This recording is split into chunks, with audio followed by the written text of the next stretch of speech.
Sir, राष्ट्रपति चुनाव जो हुए, जिसमें मतदान हुए, उसमें क्रॉस वोटिंग हुई और सवाल ये उठ रहा है कि विपक्ष जो गोलबंद दिख रहा था, विपक्ष ने भी वोट किया एनडीए के उम्मीदवार।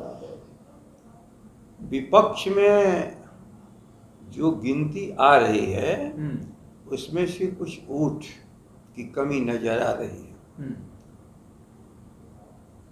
अब कौन उसमें अंदर वोट दिया नहीं दिया, ये विषय है, तलाश है। सभी लोग देखेंगे कि आखिर कौन वो लोग हैं, क्योंकि पहचान तो हो ही जाती है कि कौन इस तरह से काम किया है। संजय जायसवाल जी दावा कर रहे हैं कि 8 राजद के विधायक हैं, 8 विधायक दिए हैं। देखो, एक दिन हमारा भी एक कार्यकर्ता पार्टी का बोल रहा था, भाजपा के 10 विधायक हमारे साथ हैं। तो हमने बोला कि कहा तुमने क्यों कहा इसको, ऐसा तो कुछ है नहीं, जो मन में आएगा सो बोल दोगे। अब मैं कह सकता हूँ उस कार्यकर्ता से भी गए गुजरे हैं भाजपा के अध्यक्ष, राजद में रहे हैं, लेकिन राजद के संस्कार कोई नहीं पाए।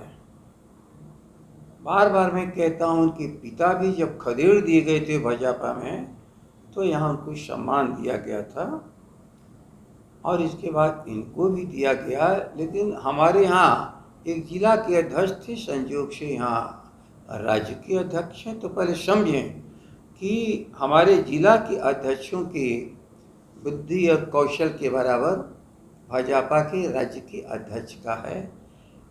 अब कल्पना कुछ भी कर लोगे तो करते होंगे, अब उसको तो मैं रोक नहीं सकता हूँ। लेकिन राजद का एक भी विधायक, सामाजिक न्याय का एक भी साथी कहीं से अपनी लकीर से हटता ही नहीं है।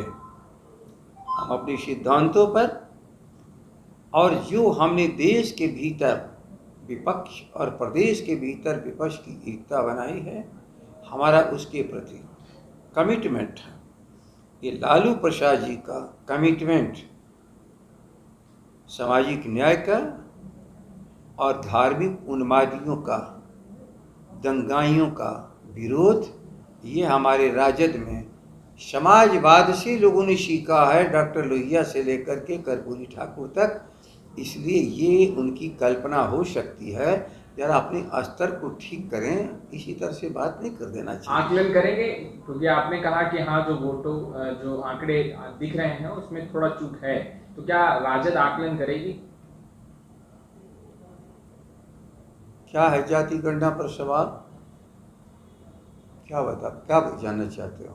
नहीं, आपने जो कहा कि राष्ट्रपति चुनाव में विपक्ष जिस तरीके से गोलबंद दिख रहा था, मगर जो नतीजे आए वो जो आंकड़े हैं वो कुछ और कर रहे हैं, मगर उस पर विचार विमर्श और क्या आकलन करेगी राजद की? वोट पक्ष और विपक्ष कम से कम एक बिंदु पर कभी कभी एक स्थान पे पहुंचता है। राष्ट्र का लोकतंत्र, राष्ट्र का समाजवाद, राष्ट्र की धर्मनिरपेक्षता और राष्ट्र की एकता के लिए सभी लोगों का समर्पण है। अब राष्ट्रपति राष्ट्र का प्रतीक होता है, जनता का 130 करोड़ का, वहाँ पक्ष और विपक्ष नहीं होता है। लेकिन भारतीय जनता पार्टी जो तानाशाही की तरफ बढ़ रही है, ये अपनी ताकत के बल पर राष्ट्र के बड़े बड़े ओहदों को भी विवादास्पद बना रही है। उन्होंने एकांगी फैसला लिया और एकांगी फैसला लेने के लिए राष्ट्र की जो संपूर्ण एकता का प्रतीक और जनता का प्रतीक है, ये नहीं करना चाहिए था। विपक्ष ने तो कहा ही, हमसे चर्चा कर लेते, बात कर लेते, कौन उम्मीदवार होगा। राष्ट्रपति के उम्मीदवार के लिए एकमत कराना सत्ता पक्ष का काम था और सत्ता पक्ष इस काम में विफल रहा, क्योंकि उनको तो लोकतंत्र में विश्वास ही नहीं। कानून को बुलडोजर से तय करते हैं और राष्ट्र के सर्वोच्च पद का भी, जो जनता का प्रतीक है, संविधान का संरक्षक है, उसमें भी इन्होंने विवाद पैदा किया। तो जब उन्होंने सब कुछ छोड़ा तो बाकी सभी लोगों ने अपने कार्यक्रम में आगे बढ़े।